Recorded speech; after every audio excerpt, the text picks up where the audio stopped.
most people try and figure out, how can I increase sales? How can I drive leads? Forget the how. Elon Musk is not asking, how can I bolt on more tires on a Tesla? He's saying, who can do this for me? As entrepreneurs, once we figure out who can do this for me instead of how can I do it, that gives you so much time freedom.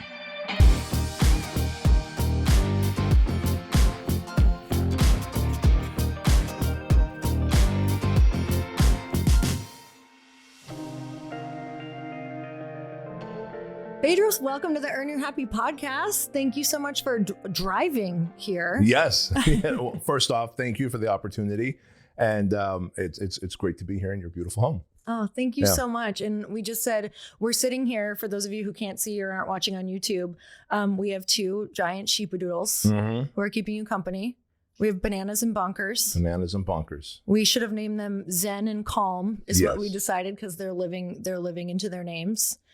But I'm so excited to have you here today and in person, because you and I feel like we've gotten, how long have we known each other? We met. Well, you spoke at, I think it was Fitness Business Summit 2014, 15. Oh my God. It was around my book. So it was around that time. Yeah. It's gotta be, if not a decade, close to a decade that we've known each other. Yeah. And I've always resonated with you because you are like the extreme of, for me, this is my perception of you. Like, I love that you can be so hardcore, such a badass, like kick our butts back into gear, but also you are one of the most sweet, compassionate, caring, generous people I've ever met. Thank you. And I think that just dichotomy is so incredible that you can hold both of those. I appreciate that. Were you always that way? I think so. As I look back to my life, I realize I was always that way. I'm very, so my personality type is INTJ, right? And the J stands for judicial. So I'm very judicial, very structured, but being introverted and a thinker, IN, right? Introverted thinker, intuitive, judicial.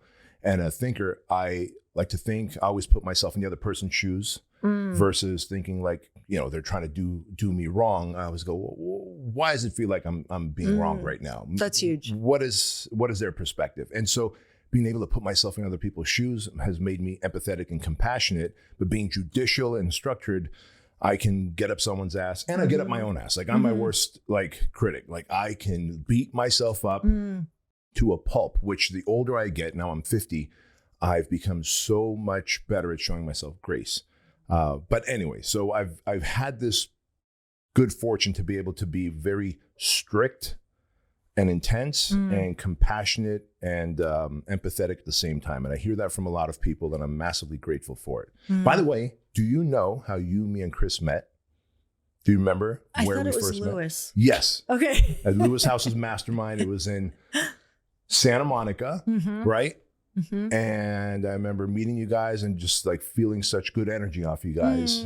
And then it was after that our relationship and friendship blossomed. And here we are a decade later. I love that. Oh my God. There's not I mean, honestly, I'm such like in business too. I resonate a lot with women, obviously, because they're on the same path as me. Sure. But something about you came in and you were talking and I was like, I feel so connected to this human.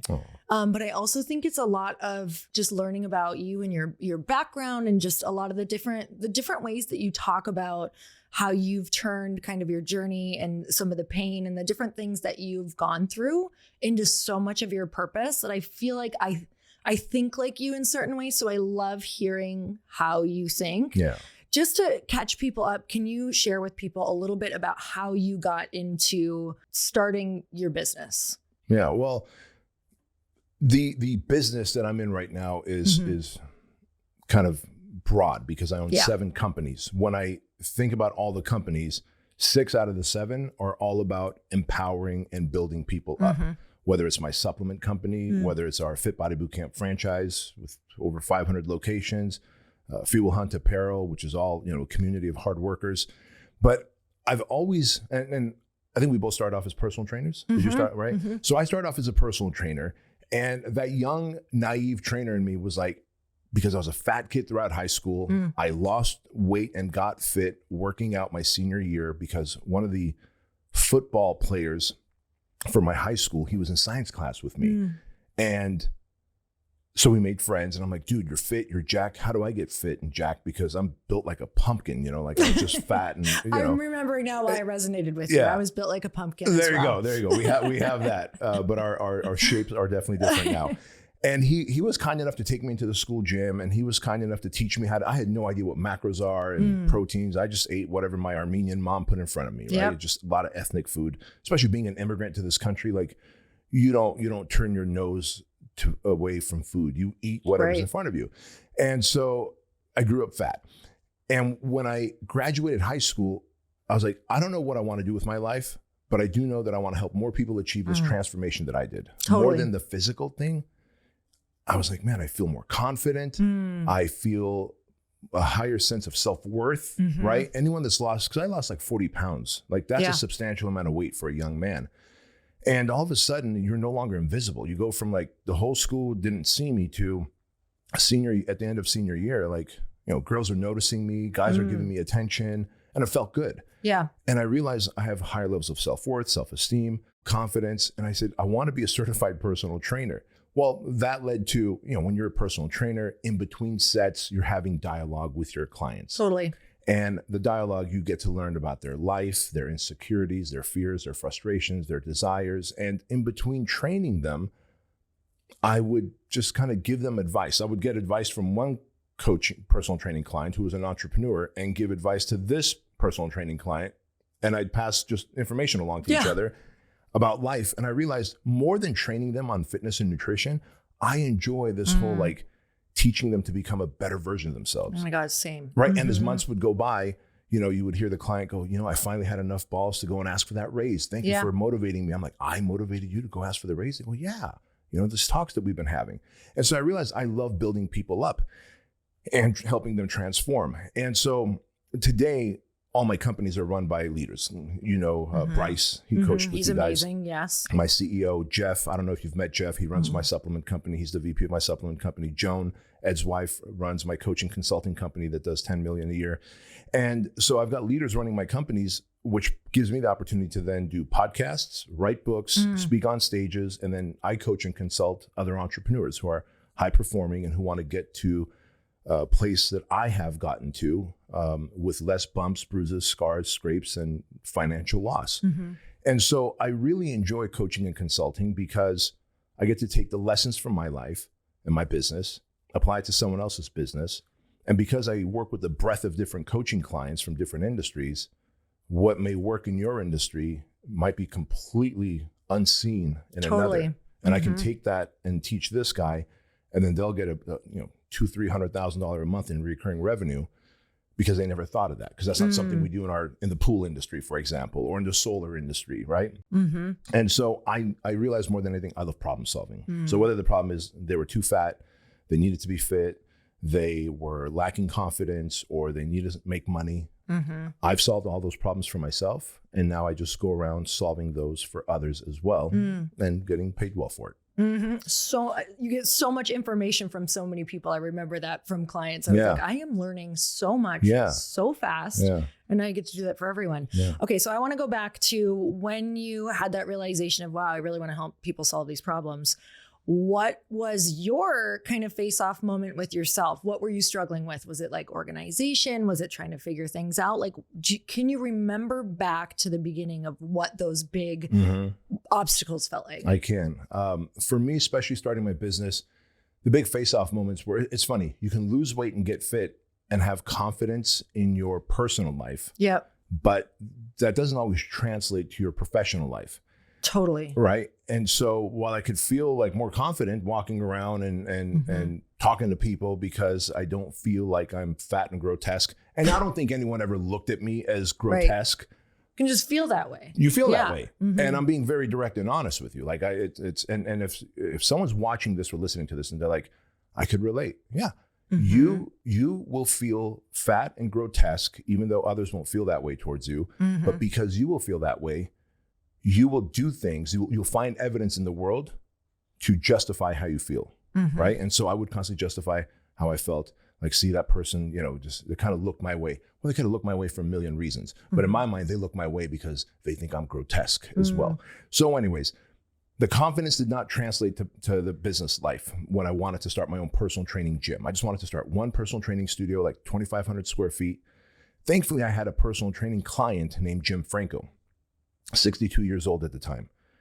And I didn't know anything about sales. I didn't know anything about lead generation or marketing. I didn't know anything about communication in terms of like how to communicate a message. And so for me, those were all sticking points. And when you think about being an entrepreneur, you've got to drive leads. Yep. You've got to convert those leads into paying clients. And as you build a team and as you build a customer or client base, you have to communicate things to them. The three key things, and the fourth one being leadership.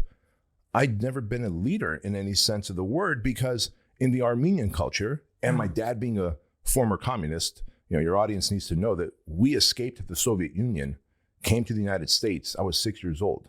My dad was a card-carrying member of the Communist Party. And when you've got a communist father, he's not like how I am with my kids and I was with my kids, where like, oh, I'd love to hear your thoughts on this, son or daughter, right? He was like, you're just supposed to be seen and not heard. That is it.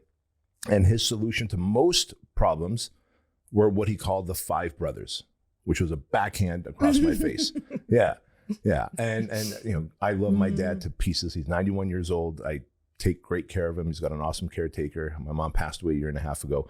But people go, oh my God, your dad was an abuser. Everyone from the communist bloc was abusers. That's just how it was. When I came to America and I made some American friends as a kid, I knocked on a friend's door. His name was Scott. And I said, hey, can you come out and play? He goes, I can't. I go, how come? He goes, I'm on restriction. I was like, dude, what is restriction? I'd never heard of the word restriction. He goes, I can't watch television. I can't come out and play with you guys because I got in trouble. And I said, can't your mom or dad like hit you a few times and then you can come out and play? For me, I thought his punishment of being on restriction was worse because for 2 weeks, he can't come out and play with us. Whereas with me, my dad gives me a good beating and then I'm off to playing with my friends again. So I learned these lessons fast. Yeah, right. Exactly. We time collapsed. Exactly. Yeah. So long story short, when your dad, comes from a communist country and thinks the communist way and he's the dictator, there is no, let's collaborate. And so leadership, communication, sales, and marketing were not my thing. Those were all weak points.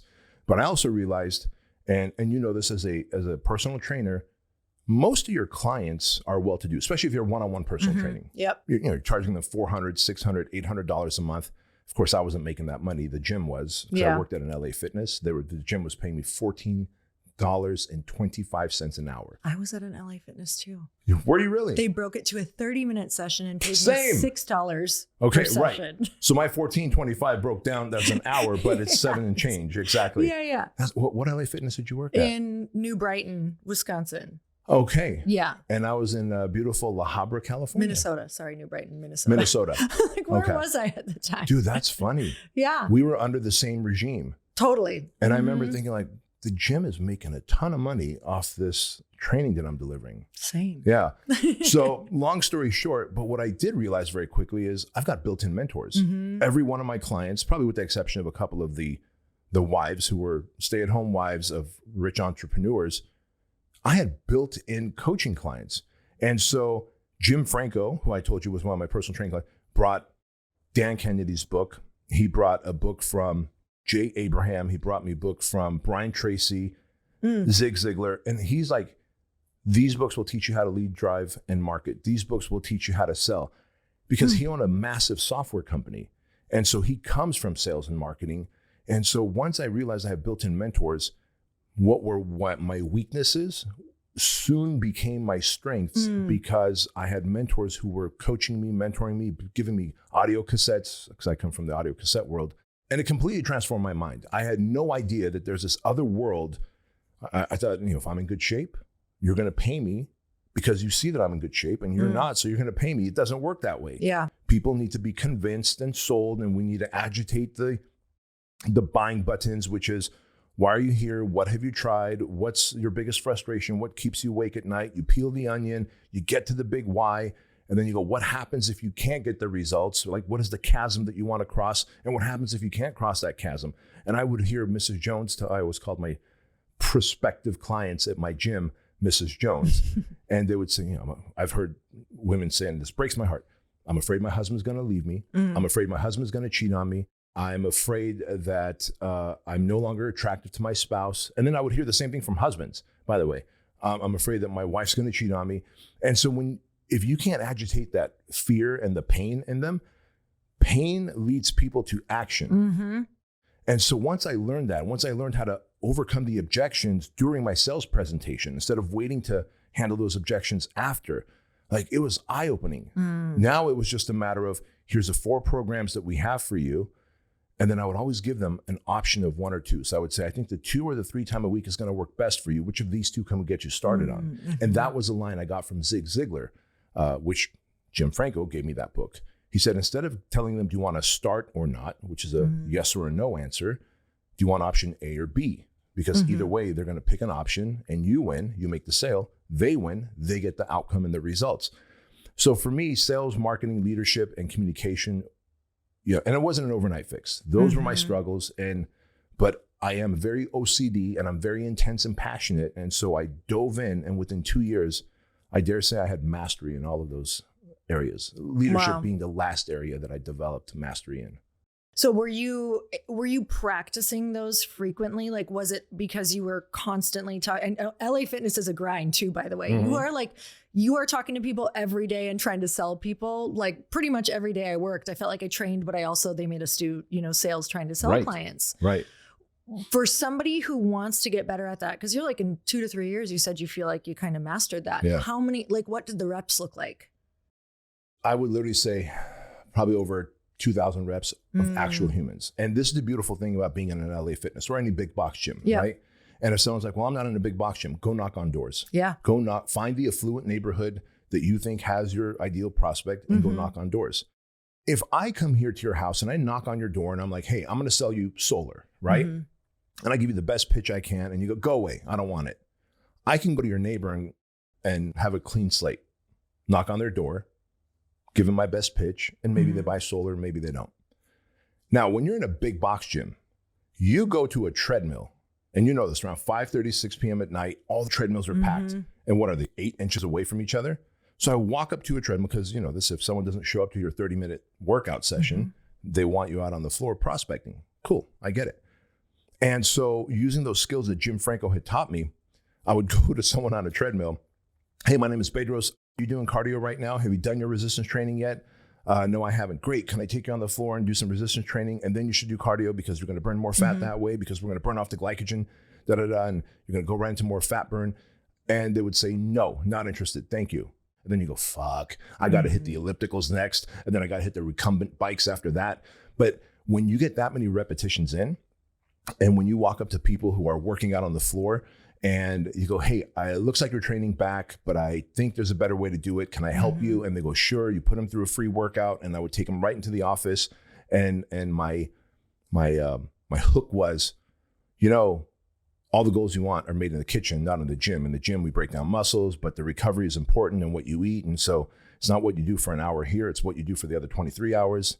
They go, okay, got it. I go, let's go and talk about nutrition. And the whole idea was I would segue the nutrition conversation into a sales conversation and then ask for the sale. So imagine doing, in a 2-year period, probably 800 to 1,200 repetitions. Like, I developed mastery so quick that I felt super confident that I could open up my own gym.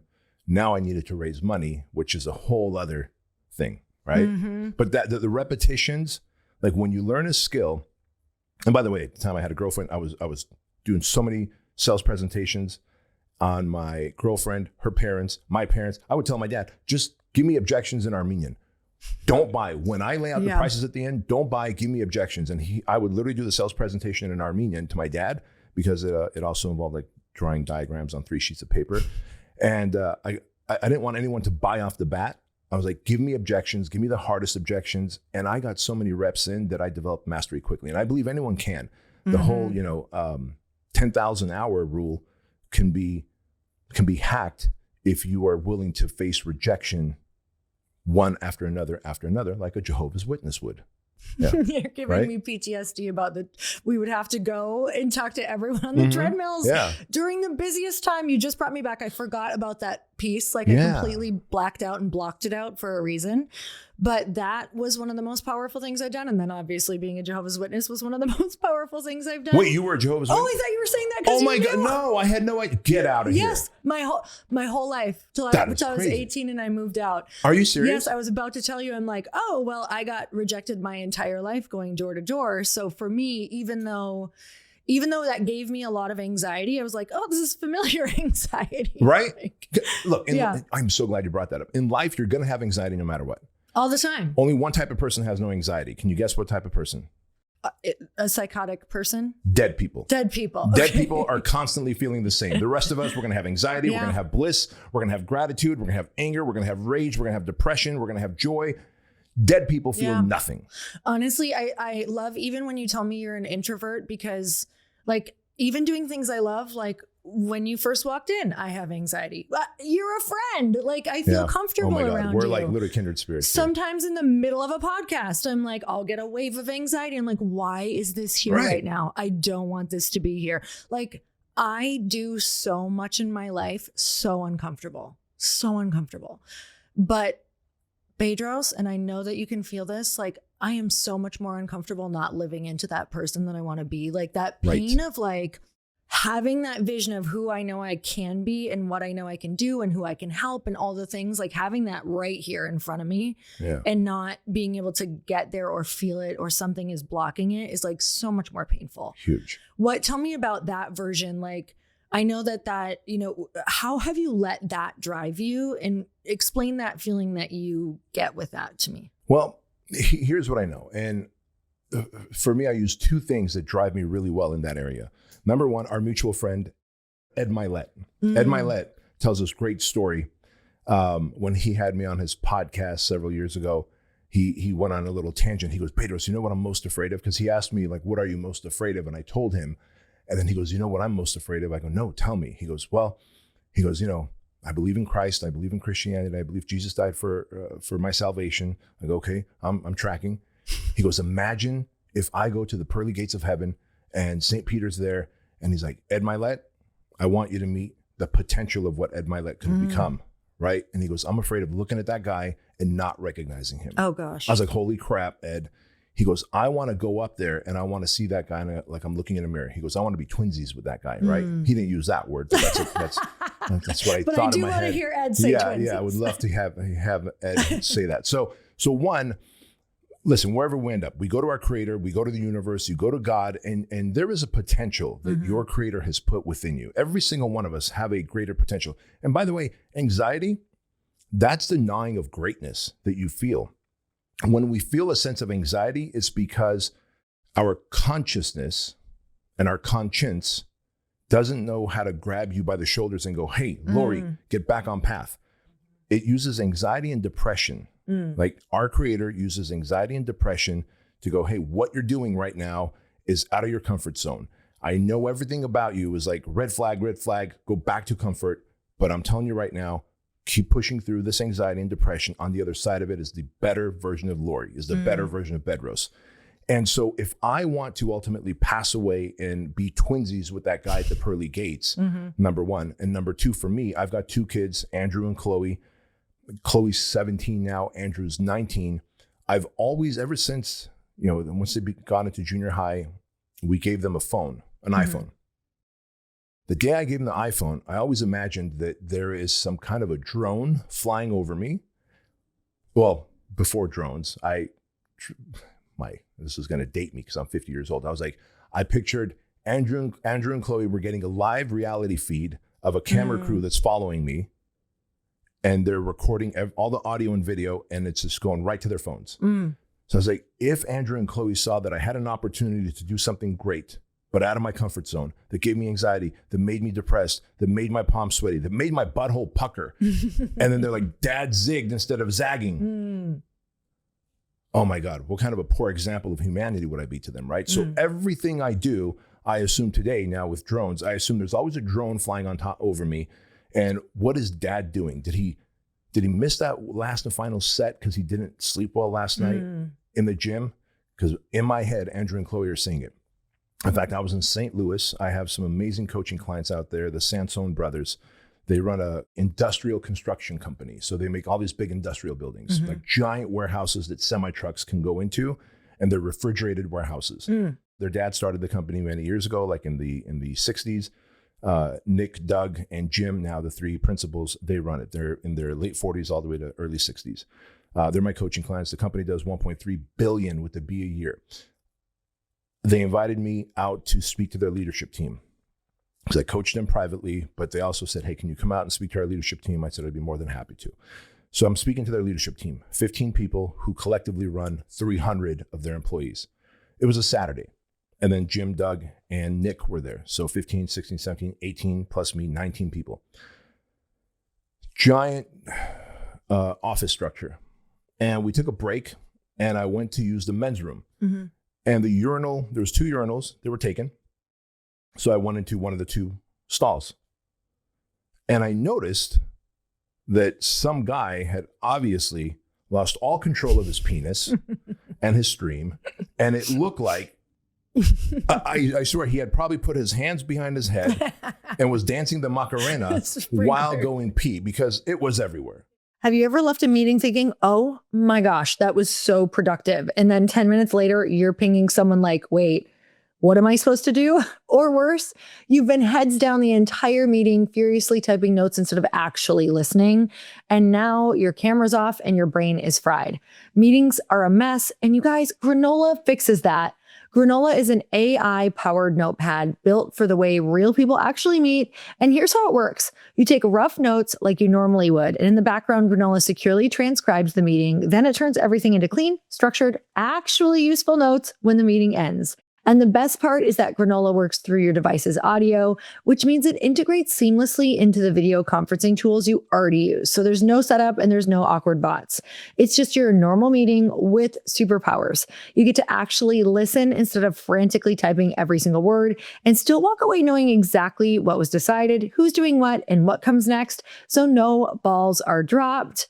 You guys, I love this because so many times I get off of a ton of meetings all day long and I feel like I didn't do anything because I don't even know what to do next. And I feel so overwhelmed, like I wasted the whole day not really being clear on anything. It saved so much time. I can just look back, know exactly what my tasks are, and it helps me feel so good about my day. So if meetings are eating up your day, Granola is a no-brainer. You can try it totally free for 3 months. Just head to granola.ai/earn. That's granola.ai/earn to get your time back. Get 3 months free at granola.ai/earn. So are you that person who follows every travel page on Instagram, Pinterest, and you're the one who's always planning the girls' trips, the family trips, the friends' trips, and you love it down to every single detail? Imagine if your love of planning vacations could actually become a source of income. With Fora, you get the training, tools, and insider access to turn your passion into real earnings as a travel advisor. So you can build a thriving business on your terms, all alongside your job, family responsibilities, and other passions. Fora is a modern travel agency built for people who love to plan travel and help others travel as well. Their tech platform, training, and community give you everything you need to turn a passion for travel planning into a flexible, meaningful stream of income. Every hotel, cruise, or activity you book as a Fora advisor earns you money in the form of a commission or a percentage of the booking cost. Getting started can be easy as booking trips for people you already know. Now that's time to finally turn your passion for travel into a fulfilling business with Fora. Become a Fora advisor today at foratravel.com/happy. That's FORA travel.com/happy. And make sure you tell them we sent you. foratravel.com/happy. Yeah. On the back of the toilet seat, all over the toilet seat. And at first I shrugged it off. I'm like, well, I'm going to go pee. I'm going to use my foot to flush this thing. I'm going to wash my hands and go back to the meeting. But then I'm like, Andrew and Chloe are watching me right now. Like, they are watching me and they're going, what would dad do right now in this toilet stall when no one is watching? And I got toilet paper and I cleaned it all up and wiped it all off. And then I went pee and then I closed the lid and I flushed it and then I went out. And then when the meeting started, I let them have it. And I said, how dare you guys? You guys run a team that collectively makes 1.3 billion, yet you don't have the decency to flush the toilet of these people who pay you so well, give you benefits, 401ks, unlimited PTO, by the way, those guys give them unlimited paid time off. And obviously whoever did it didn't identify themselves, but I'm sure they never did that again, because ultimately how you do anything is how you do everything. And so to me, I've got to measure up with the version of myself that my creator has instilled in my heart, the potential. And then I've got to measure to the standard that I have set for Chloe and Andrew to live their life by. And those two things keep me on track. And when I don't feel like doing something, I'm going to do it anyway. Because plenty of times I don't feel like doing something. Maybe I didn't sleep well. Maybe, we are too busy with the growth of the franchise. Or maybe I got a cold or a flu. And you know what? I make a lot of money. I can take the day off, but I got stuff to do. And so I do it. Now, does that mean that I don't take time off if I'm sick? No, I'll take time off, but I don't skirt my responsibilities, is the point I'm making. And that when we skirt our responsibilities, we begin to ruin the reputation that we have with ourselves. Reputation with self is confidence. If people go, how do I build confidence? You build confidence by keeping the promises that you make to yourself, stacking little wins, and that is how you grow your reputation. It's like a credit score with yourself. And so when people don't keep their promises to themselves, and break those promises because it's too easy, too comfortable, it's too late, it's too cold, I don't want to, you begin to feel like a hypocrite or an imposter. And of course, you're not going to be able to lead an organization. You can't even lead yourself. You know what I mean? Oh, yeah. I think so much of that is where confidence is made. And I think about, I do a lot of little things like that. I think I learned it from my dad. Just like, if you're in a space and you see something, it should be better after you left it. Right. And like, I still have moments where I'm like, why do I do this? Like, I'll be in a bathroom picking up other people's paper towels, but it makes me more confident about who I am. Yes. Like, I have so much respect for the type of person that I am. Yeah. And it's those little quiet moments that build that, where in the past, like, I think I had some self-confidence growing up, but not much. There was just a lot, there was a lot with how I grew up that made me not very self-confident, just being overweight and then being a Jehovah's Witness and getting bullied and all of those different things, that I had to build self-confidence along the way. And I did it a lot through fitness, and I did it through my habits, and I did it through discipline. And that has made such a huge difference. What do you think for somebody who feels not very confident right now? Like they're feeling like they feel like they can't even take swings at things. Like maybe they're in that place. Yeah. What would you say are little builders? Like, how do they start actually taking action? What reps would you build in for them? Oh, great question. Great question. Because most people, and I think social media is very guilty for this. We see something inspirational, motivational. We get all hyped up and gassed up and go, tomorrow morning, I'm taking that big swing, right? I got an idea, tough guy. Don't take any big swings. We're not trying to get any home runs here. Let's just hold the bat for a minute. Yeah. Let's just get on base. Let's get a base hit. And what does that look like for the average person? If you're drinking soda, just cut out soda this week. If you're not drinking water when you wake up, drink your 20 to 30 ounces of water first thing in the morning when you wake up.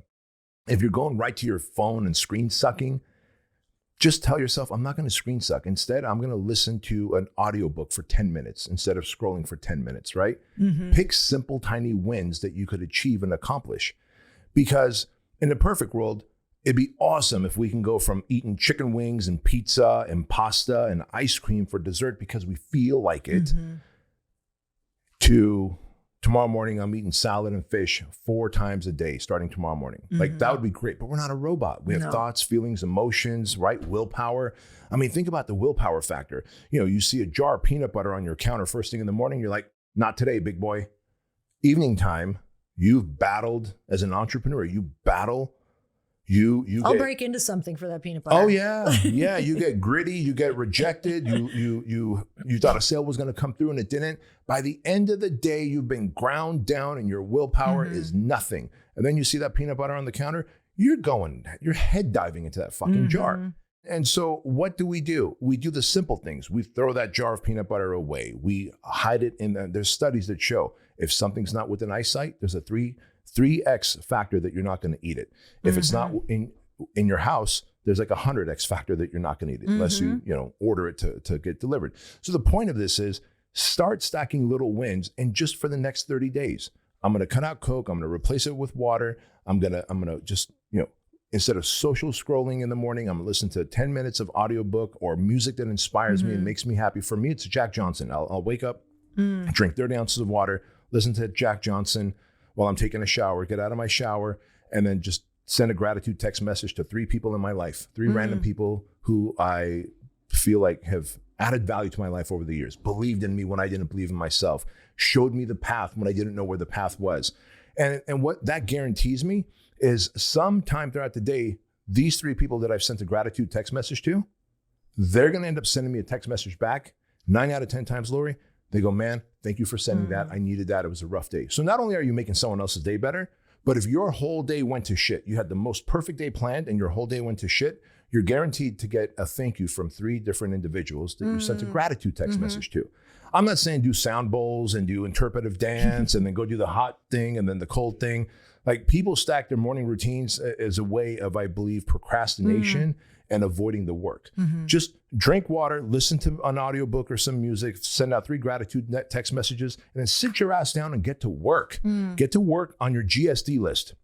GSD, I use GSD, get shit done list. What are the things that you need to do to make money and have meaning? Notice I said money first, meaning second, because again, you could put up an inspirational post to give you meaning, but you can't take those likes to the fucking bank. So you need money, and do the things that make money. Drive leads, make sales, and then do the things that give you meaning. Then delegate everything else. But where confidence is concerned, it starts with a simple morning routine. You do that for 30 days, and then you go, okay, this stuck. Add a few more things to it. Because look, if you've been out of practice in terms of structure and discipline and morning routine for years, sometimes a decade or more, what's 6 months of your life restructuring yourself? It's nothing. You know, we always see that post that says, disappear for 6 months and come back and you'll be unrecognizable. Well, disappear and do the right things for 6 months and come back and you will be unrecognizable. But if you constantly have this state of FOMO where you're missing out on social media and what did they post and what are they doing and what's the event and should I go to it? And fuck, enough. Just dial it in, hit that get shit done list, go work out, get some sunlight. When you're tired, an energy drink is not the answer. Go to bed. Go to bed before 10 o'clock p.m. Wake up before the sun comes up at 5 o'clock in the morning and attack the day again. And you do this. You stack these days and confidence is built and then momentum sets in. And once we have momentum, we become unstoppable, right? That's why we go on vacation and you just get out of routine for like 7 days on vacation and you come back like, oh, I'm tired. I think I'm going to sleep in for a little bit. No, you got out of routine. I go on vacation and I stick to my routine. I still have a great time, but I stick to my routine so that when I come back, I'm a high-performing entrepreneur. I'm going to attack my life. And if you attack your goals, you attack your life, you'll get the outcome that you want. Momentum is so hard to get back into. Right. That's what I always think. I'm like, why get out? Why get out? Let's just stay in it. Yeah. That's for Chris and I, we feel like it's easier. It is easier on vacation or when we travel. I'm like, I'd rather just take some calls. I'd rather just stay in routine. I'd rather just, because it feels better than actually the big break a lot of times. I do think big breaks are important once in a while, but that just, it slows the thing that's hardest to get. Yeah. And so for an entrepreneur right now who's maybe they have a plateaued business, let's say if they come to you for coaching and they're like, Bedros, I just need to make some more money quickly. What are some of the things that you start talking to them about? Is it their lifestyle first, or are you like, let's dive into the business, or what does that kind of look like? When an entrepreneur usually hires me, it's $100,000 for a year of coaching with me. So I never attack the lifestyle first. However, I do also know that it's the businessman and the business plan, or in many cases, the businesswoman and the business plan. Those two are connected, right? We can't say it's not. Yeah. But when they say my business is stuck, I need to make more money, here's $100,000, right? During their first half-day session with me, we literally go to, where are your highest profit margins coming from in your business? Because typically most entrepreneurs have 3, maybe 4 streams of income in their business. But the highest profit margins probably come, the 80-20 rule, the Pareto principle, right? So we identify where's the highest profit margins coming from. Okay, got it, from this source, check. Who has your future customers or clients for that source? Oftentimes we always think how can I drive more leads? And so let me run ads, let me tap into my own social media, my email list. Well, that's great. But can you identify who else has your leads? Oh, Lori does. Oh, Bedros does. Oh, so now how can I add value to Lori's life to be able to get on her platform and talk about the things that I'm good at solving so that her audience might go, you know what? I think I like this person, right? Most people think the more income streams I have, the better, which is true. But first, let's figure out the one income stream that is the most profitable that we can scale. I start there. Once we've done that, the second step is, what are you doing that can be delegated to others? I believe in DMS, delegate, motivate, and sell. So you've got to delegate as many things off your plate as possible. So I delegate to Bryce, my CEO. I delegate to Joan, my VP of my coaching business. I delegate to Jeff, the VP of Truling Supplements. I delegate as many things as I can because Joan, Bryce, or Jeff cannot come here and sit on this podcast and interview on my behalf. But they can hire copywriters to write an email. They can put up social media posts on my social media platform. They can, like Ed, who's behind the camera. He's capturing footage. He's going to edit. He's going to chop it up into pieces. We're going to share it on social media. We're going to tag you. But I'm not editing. I'm not using the platform, the videos. I didn't even put this mic on. Like, I don't even know how. And I share that because the more you can delegate, that opens up room for you to do what's in your zone of genius. Like, we all, as entrepreneurs, as leaders, you have a very limited zone of genius. And if you could do what is in your zone of genius 8 hours a day, whereas I'm trying to do everything in that same 8 hours a day, you're doing the zone of genius stuff for 8 hours a day. I'm doing some zone of genius stuff and then some regular stuff, paying taxes, payroll, cleaning the toilets, editing videos. Who's going to get ahead in a month? You are, right? So first of all, we figure out where the highest profits come from, and then we figure out who has my customers and how do I penetrate their platforms. I call it OPP, other people's platforms. Secondly, who can we delegate to? Delegate, and then motivate those people, DMS, and then sell. Delegate, motivate, sell. That is your job as a leader. Once you've done that, then let's start creating systems. Because if you break down the word system, my head, I'm a very simple person. To me, system breaks down to save yourself time, effort, and money. That's what system stands for. If you're doing something over and over again, someone DMs you, hey, how much is the cost of your fill in the blank, your coaching business? Oh, my coaching business is, this is what the cost is. It ranges from this to this. Here's the link. Go read it, watch the testimonials, fill out the application. We'll get on the phone together, or you'll get on the phone with one of my, expert closers or whatever you might say, right? Can you automate that process so you don't keep having to write it? Or can you delegate it to some 15-year-old kid who could just be in your DMs answering that as you because you showed them a process, a system? Because all business breaks down to product, people, and processes. If you have a great product, check, move on to the next thing. People, do you have great people who understand what the mission is? Like the mission is to win. And what is the script? What is the process? What is the thing they're going to do? Great. And then do those people know how to run the processes? Are there systems and processes to run? If the answer is yes, then we are winning. So profits, delegation through great leadership, motivation, and selling. Right? And then, because I'm selling here, I'm selling a message, a concept of how I've built my 9-figure empire. And then, of course, systems and processes, because you don't run your business, you run the processes. The processes run the business. And God forbid, if on the drive back to Chino Hills, we get into a car wreck and I pass away, all my companies continue on because they're not dependent on me pulling the levers. They're not. They're dependent on my team running the processes, and the processes run the business. And if we do that, we can scale a business. If we don't, then we end up, finding ourselves in a position where it's like, man, I could literally go get a job somewhere else, clock out at 5 o'clock, have benefits, have vacation pay, have a 401k. Like, I could be making more money and have probably a better quality of life working for someone else. So unless you're in business to scale, and then to sell, because that's the other thing. What our business is built for, to scale and sell, because no business is going to last forever. I remember telling my son and daughter, Andrew and Chloe, when they were smaller, I'm like, wow, you guys are going to take over Fit Body Boot Camp, and you guys are going to shepherd it to an even, because, I've got it all throughout US and Canada, and you guys can take it to UK and Australia. And Andrew's like, nope, I'm going into the music industry. And Chloe's like, what? Yeah. He goes, I don't want to run Fit Body Boot Camp. I was like, oh shit, I never thought of that. Oh, thank God I was also building it to sell at some point. Every business has to be built to sell.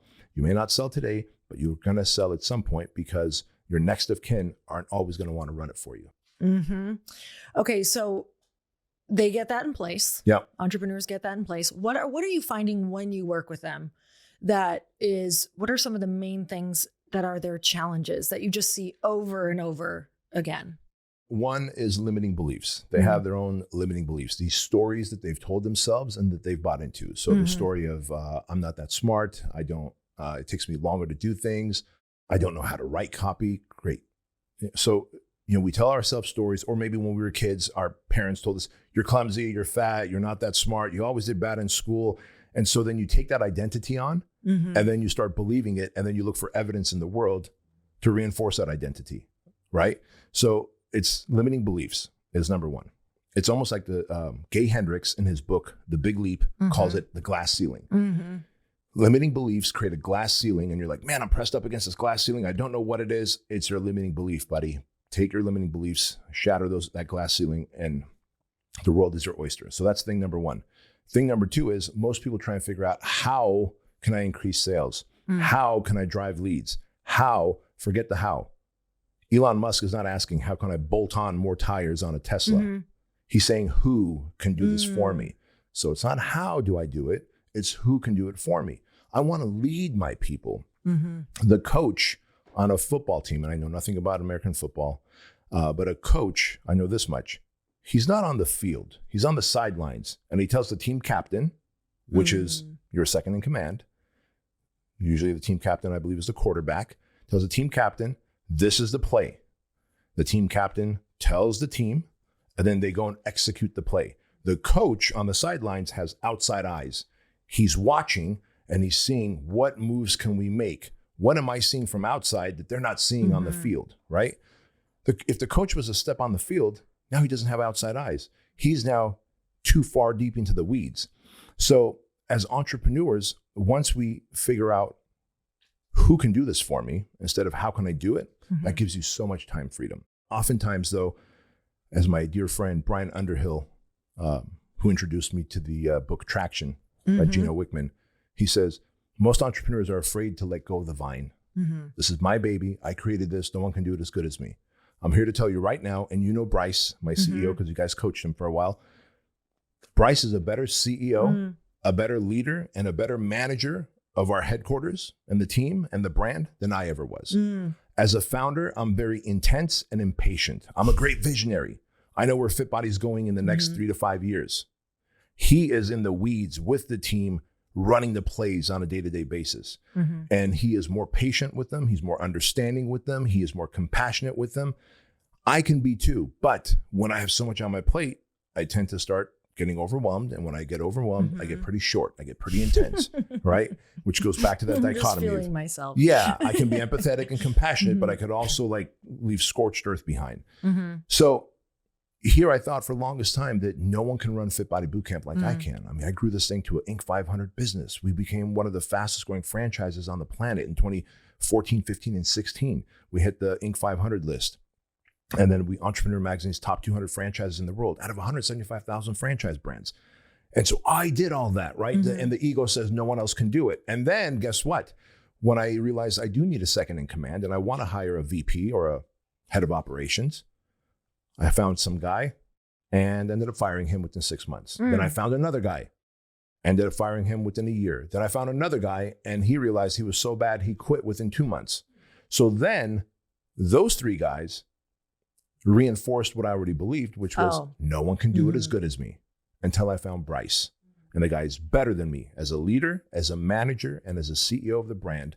I'm a great visionary. And most people listening to this, if you started the brand, you're going to take it to a certain level, but then there's someone else who is not as emotionally attached, who will treat that thing as though it's theirs, will take it to the next level better than you can. So it's not how do I do this, it's who can do it for me. And if you can let go of that vine, as my friend Brian Underhill says, man, sky's the limit. So as a leader, you're supposed to look up and out and not down and in. Did you lose any confidence when the 3 people that you hired were not working out? Because what I find a lot, even with myself, is sometimes I'll be like, God, am I even a good leader? Because I can't seem to find the right people. Like that can really shake you a little bit. Yeah, that's a good... And see, that is how we are as type A people, right? We take extreme responsibility. You begin to question yourself. You don't go, well, that was a bait and switch. They told me they can multitask. They told me they can be disciplined and focused. They time block. They have a great relationship. They don't have no addictions. And This guy was like, his relationship was a mess and he was addicted to alcohol and they can't time block and he gets overwhelmed easily. We never point to them and go, they bait and switched us. We always go, maybe I'm not a great leader. I should have seen that this person was a disaster. So it is okay to be hard on yourself. It is not okay to keep beating the shit out of yourself like you're a baby seal, right? Like where you're clubbing yourself like a baby seal. And so be hard on yourself, but understand that there is the next best person out there. They're out there. So did it shake my confidence? Absolutely. Did it shake my bank account? Absolutely. Because also those three people, over the period of time that they were with me, you know, you put someone in a leadership position, you begin to give them some leeway and trust. They make decisions. Some of the financial decisions they made did not pan out well. And so you're like, see, no one can run this thing better than me. They actually sucked. Not only does it shake my confidence, it financially burdened me.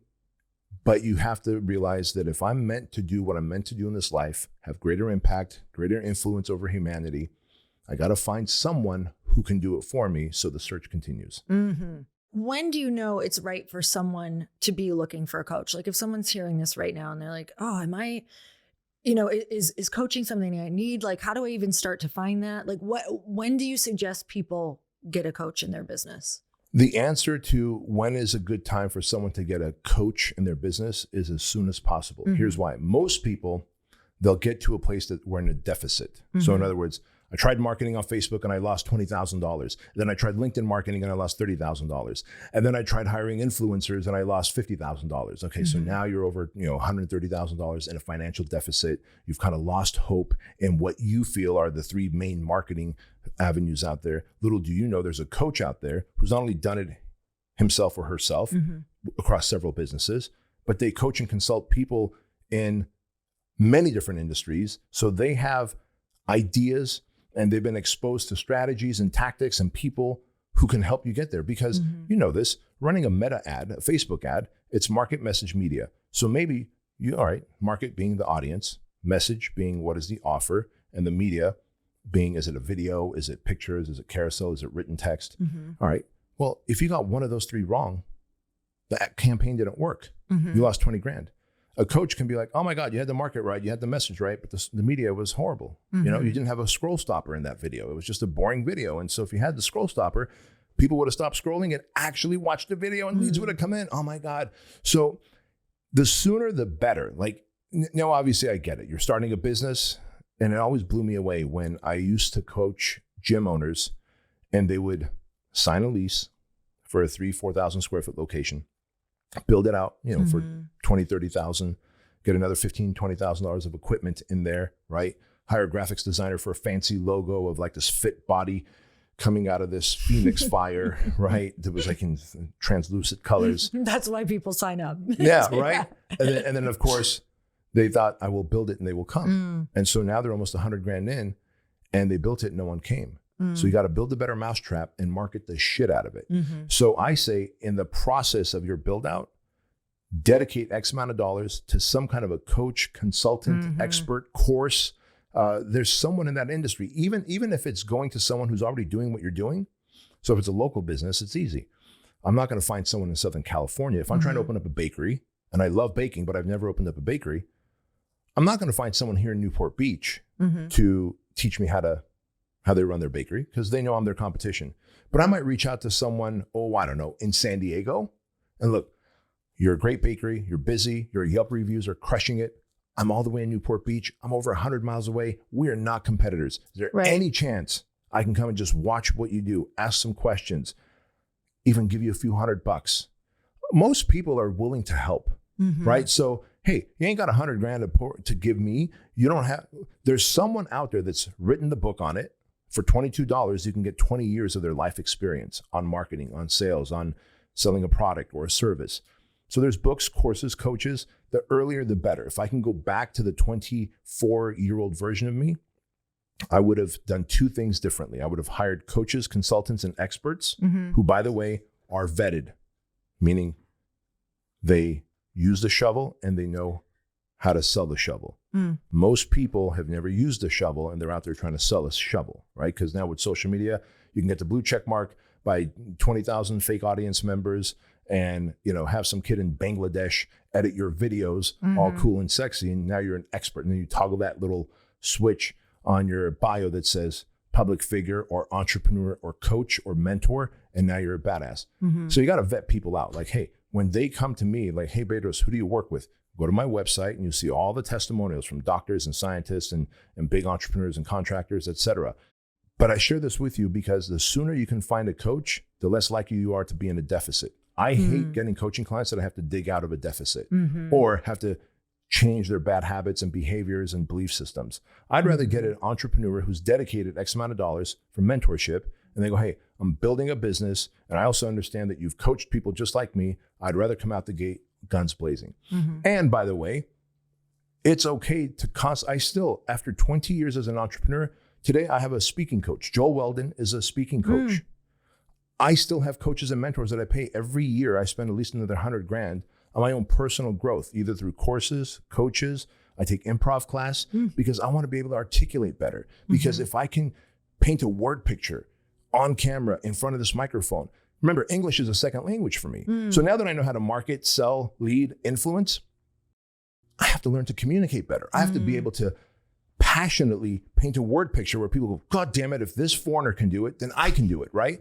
And that means learning how to use my hands. That means knowing how to use inflection in my voice. That means knowing how to storytell, how to weave, and then come back to the point that you asked me. That's not factory installed in me, by the way. That's not. I learned that through improv classes and speaking coaches and learning the art of storytelling. So if you think that you're done coaching, then you're done growing. And then if you're not growing, then you're perishing. My favorite mentors, I can always tell that they're coaching because they're always learning something new that I get to learn new. And when I feel stagnant and boring, it's because I am stagnant and boring and I'm not learning something. I'm like, I'm boring because I'm not doing things. I'm not learning things.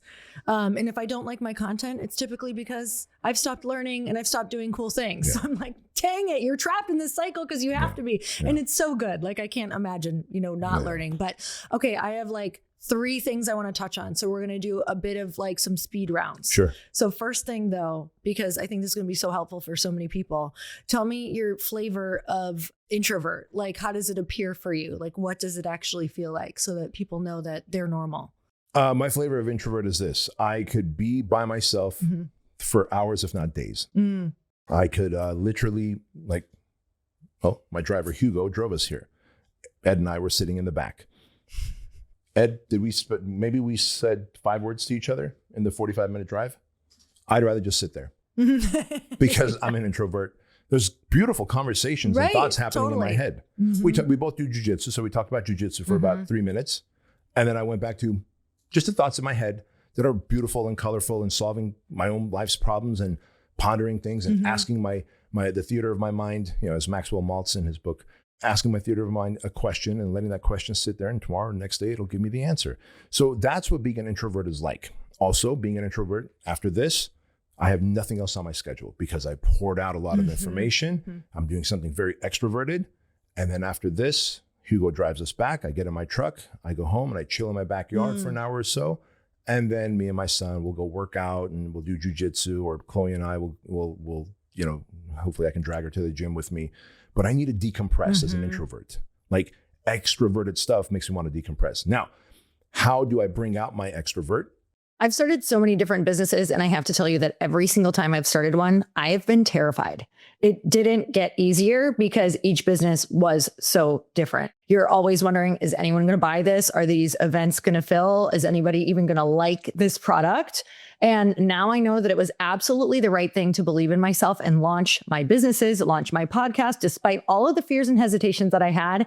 It also helps when you have a partner like Shopify on your side, like I did. Shopify is the commerce platform behind millions of businesses around the world, and 10% of all e-commerce in the US, from household names like Glossy to brands just getting started. Get started with your own design studio with hundreds of ready-to-use templates. Shopify helps you build a beautiful online store and matches your brand style. Accelerate your efficiency, whether you're uploading new products or trying to improve existing ones. Shopify is packed with helpful AI tools that write product descriptions, page headlines, and even enhance your product photography. It's time to turn those what ifs into with Shopify today. Sign up for your $1 per month trial at shopify.com/happy. Go to shopify.com/happy. That's shopify.com/happy.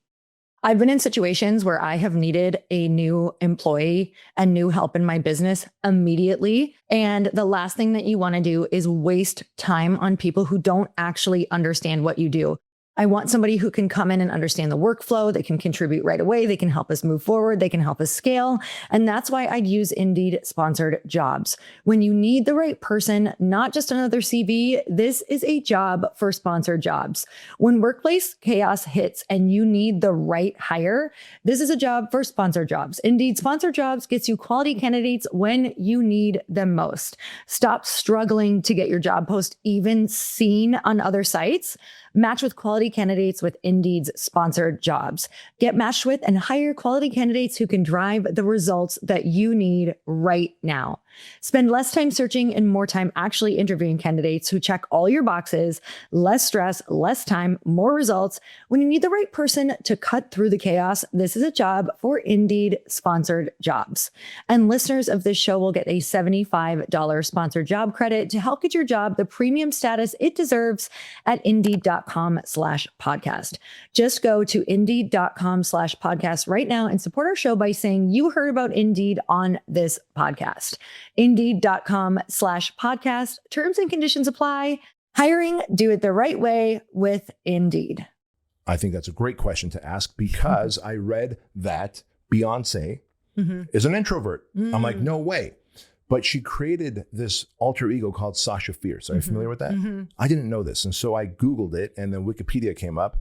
That's her alter ego. And Sasha Fierce is exactly that. She's fierce, she's powerful, she's extroverted, and she does things that Beyonce, who comes from a Christian little town in Houston, Texas, would never do. And so I know how to flip the switch and turn extroverted because, again, I taught myself.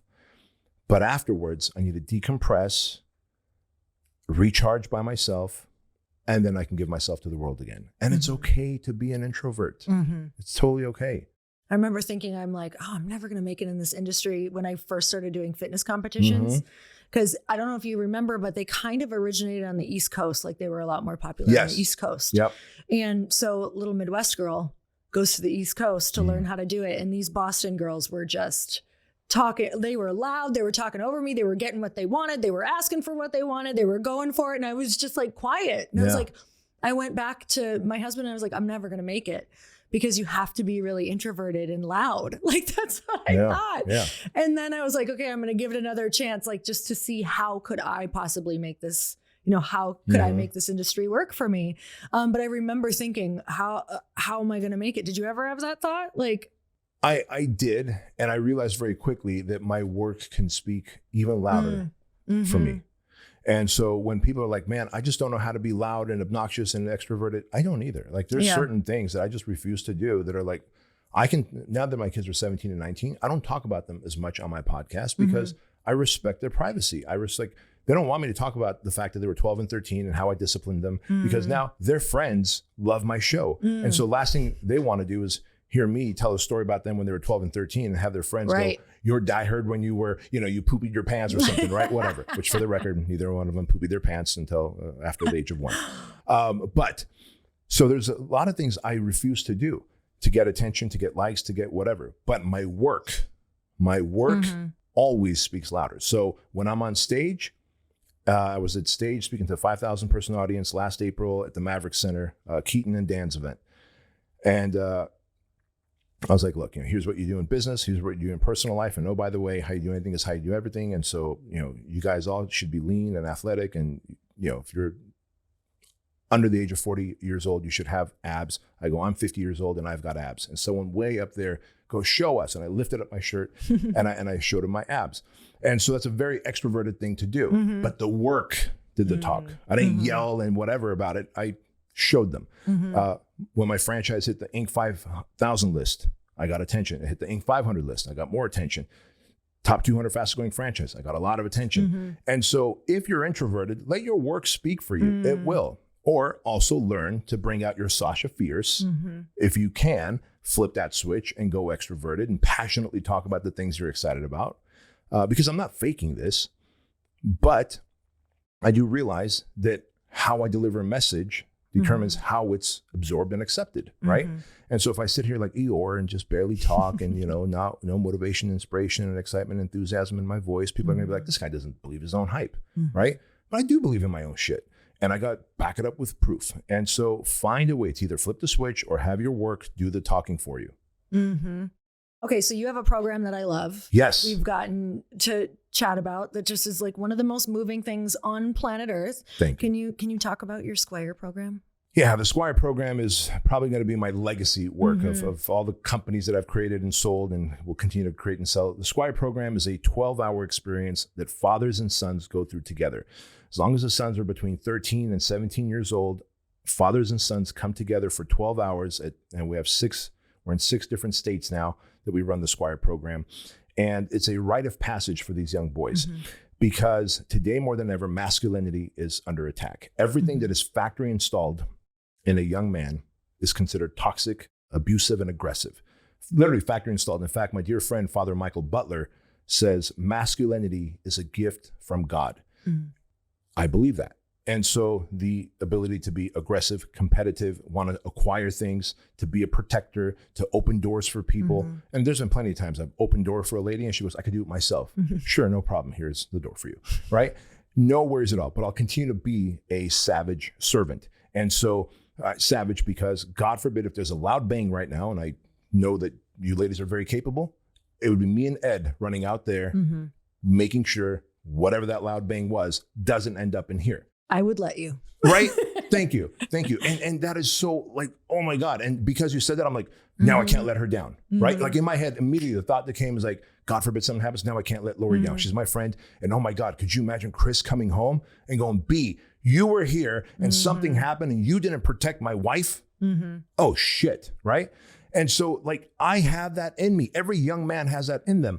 Today, media, big government, all the oppressors, who I call the opposition, has declawed and defanged young men. And they do that many ways, through social media, through television, through media, through celebrities and actors and athletes that they look up to, by calling men toxic. You know what is toxic? A weak man is toxic. A nice guy is toxic. A good man is not toxic. A nice guy who will tell you what you want to hear to your face and then backstab you. That is toxic. A man who will punch the wall and put a hole in the wall in front of his wife or girlfriend because he can outpower her and now instills fear in her and trauma that she can't come back from. That's a scar left on her that she can't come back from. A good man knows that he wants to punch the wall, but he also knows that I have a duty and a responsibility to protect this woman and I'm not going to go punch the wall. Instead, I'm going to go and take a walk outside. I may be gone for 3 hours because it'll take me 3 hours because I take a long time to cool off. But I'll be gone working out or walking or running or doing something that's not going to create rift between us that's further and more scarring and damaging. Young men today have been conditioned because they've been declawed and defanged. Masculinity has been called toxic, that they've been conditioned to be nice guys. And here's what I think. If I wanted to take over a country, instead of firing missiles and guns and bullets, I might try and mentally demoralize the men who I would consider my opposition. Because, no offense, but I'm not really threatened by women. I'm not threatened by the elderly. I'm not really threatened by children. It's the able-bodied men that I would feel would try and stop me from taking over the country. But if I can spend a decade or more using all sorts of media, school, churches, to declaw and defang them, take away their masculinity, their desire to want to protect, where men now have to question whether should I do something or should I not? Dude, my wife and I, we were coming back with our kids from Maui. We go to Maui every year. This was about 8-9 years ago. And we're sitting in the back of first class. Some dude up front starts going berserk. I mean, crazy, making a gun gesture, threatening to blow up the airplane. Flight attendants panic. I see them coming down the aisle with 2 zip cuffs in hand. I stopped the lady. I'm like, ma'am, is there anything I can do to help? She goes, we need to zip cuff that guy. He's a flight risk. I go, great. How can I help? She goes, well, we have to ask him to put this on. I was like, that crazy man who's foaming at the mouth, he's not going to do that. In that moment, the guy sitting behind my wife was sitting across the aisle. The guy sitting behind my wife, he and I made eye contact. And that was it. No words were spoken. I don't even know this guy. I figured this is post 9/11. We're all going to attack this guy. My biggest problem is I'm going to be the first one on him. I'm going to suffocate with all these people on top of us. Yeah. When he obviously denied putting on the zip cuffs and stood up and started yelling at the flight attendant, and the lady goes, help, and screamed for me.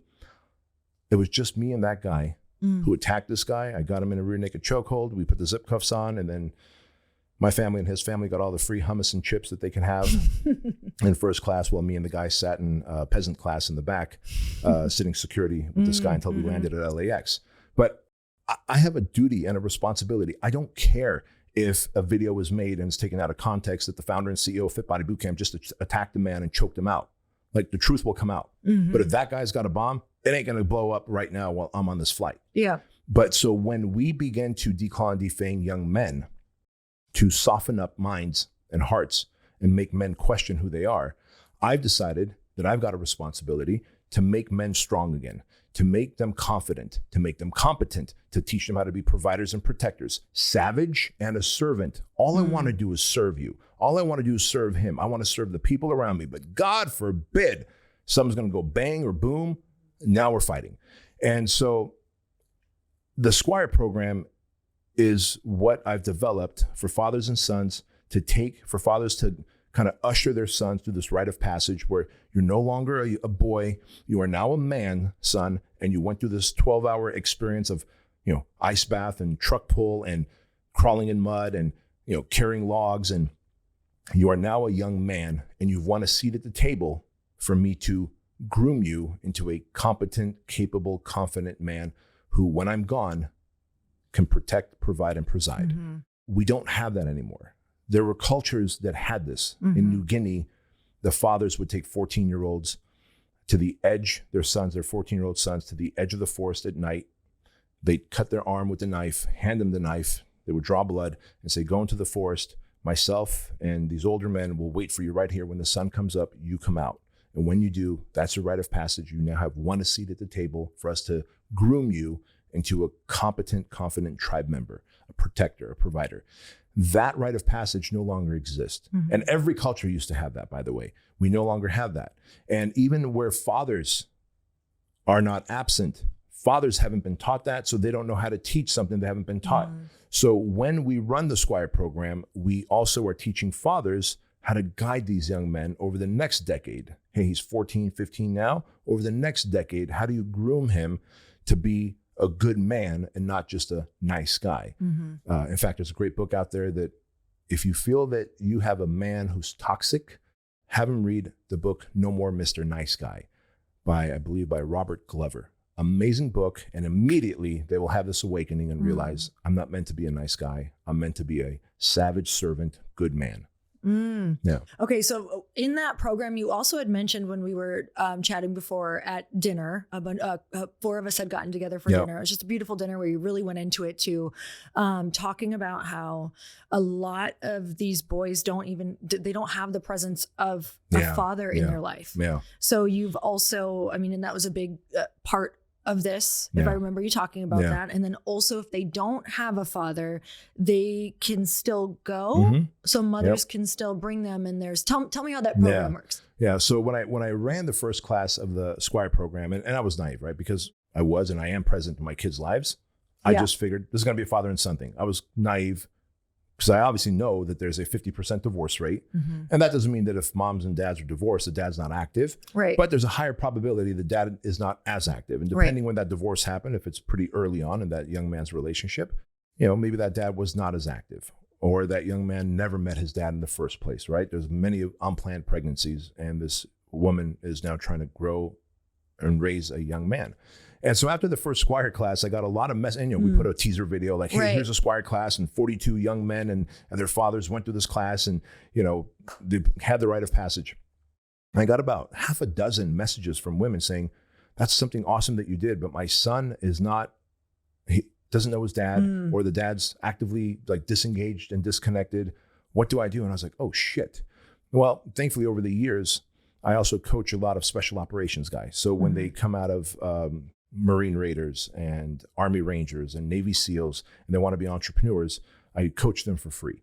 It's my way of giving back to our country, especially being an immigrant to this country. It's done a lot of good for me. So I want to help our veterans that way. And so I built a big network of military guys who I know are good dudes, good men.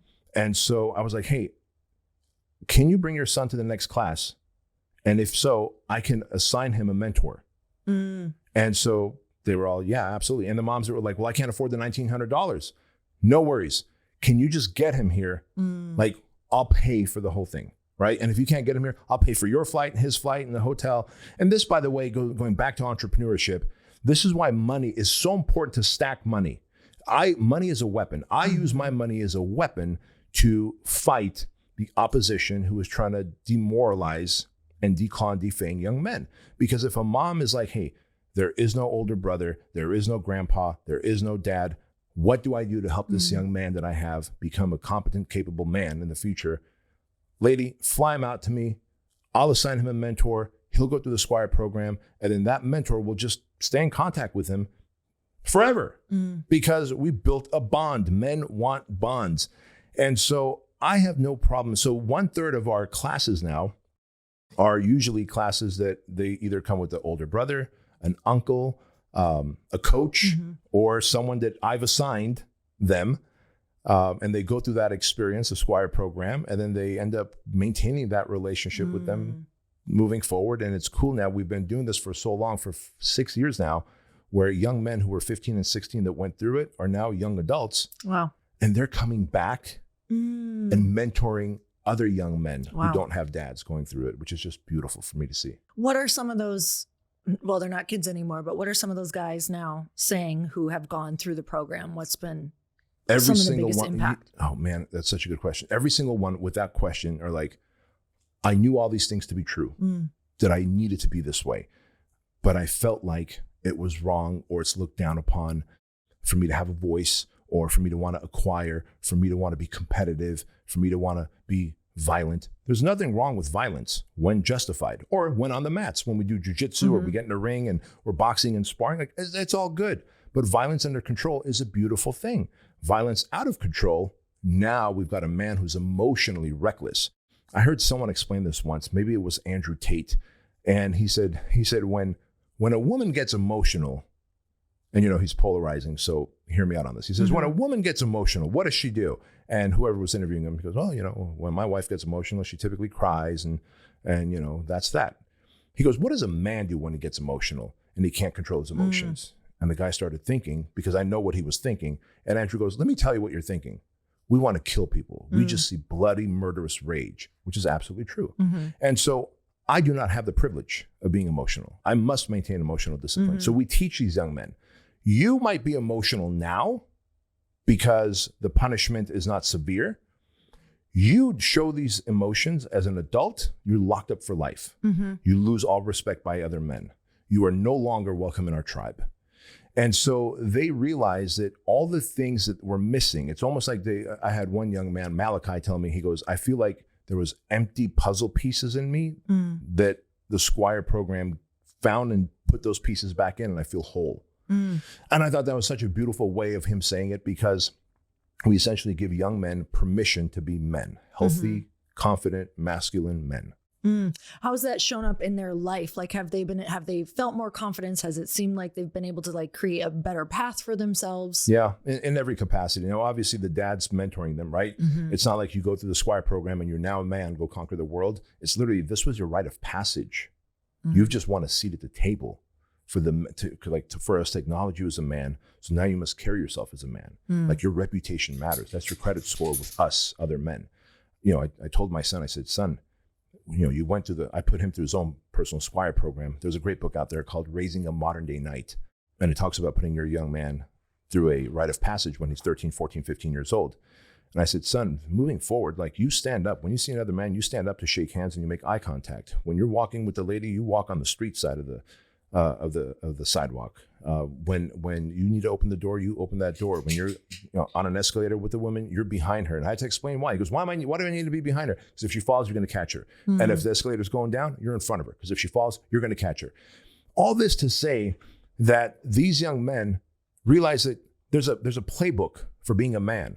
This is what knights did, by the way. When knights had squires, the reason it's called the Squire program is Knights knew how to be savages, right? They're fierce warriors, but they were also gentlemen. They represented the kingdom, so they had to carry themselves accordingly.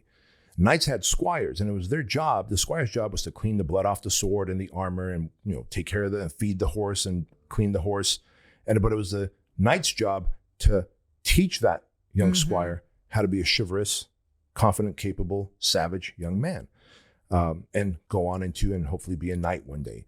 And so that process has stopped. So when it shows up, and when Malachi and not Andrew, my son, but this other young man, Andrew, hey, Coach B, I've got a girlfriend now, and I'm opening doors, and I opened doors for mom, and I stood up and shook hands with the dad, and he told me hey, make sure that she's home by 10. I got her home by 9:30, because one of the things I teach is if you're early, you're on time. If you're on time, you're late. If you're late, it's unforgivable, right? That's just how it is for men. That's why here we show up. He was early, guys. Right? I wasn't totally ready, and I should have known you were early. You're always early. That's just it. That's my rule, and we're going to live by it. And so I share that with you because these young men need that mentorship, and it just warms my heart. So imagine that father who trusts this young man with his daughter. Wow, you could have brought this young lady home at 10, maybe even 10:05, and you brought her home at 9:30, 9:45. I really appreciate that. Now that dad's going to be like, hey, honey, that's a good man that you've got, versus, hey, I don't trust that young man. What did you guys do? You guys were parked in the driveway for long, came in 10 minutes late, right? And so I've got a daughter. I would feel that way. Yeah. And so I would want a young man to respect my daughter. And I want my young son, 19-year-old, to respect the daughters that, the young lady that he's dating, and to respect her parents. That's just how it has to be. And one can call this old-fashioned. It can call this traditional. But I also realize traditions are there because that's what keeps society glued together.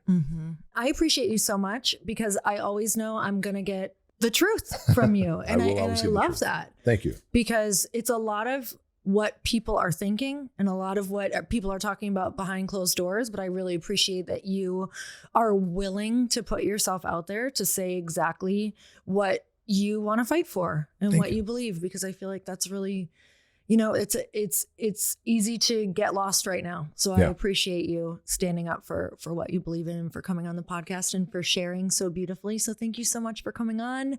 And you guys will make sure to link that all up. And if you want to work with Bedros in any way, I'm putting all 3 different things that we talked about in this podcast. And until next time, earn your happy. Bye, everyone.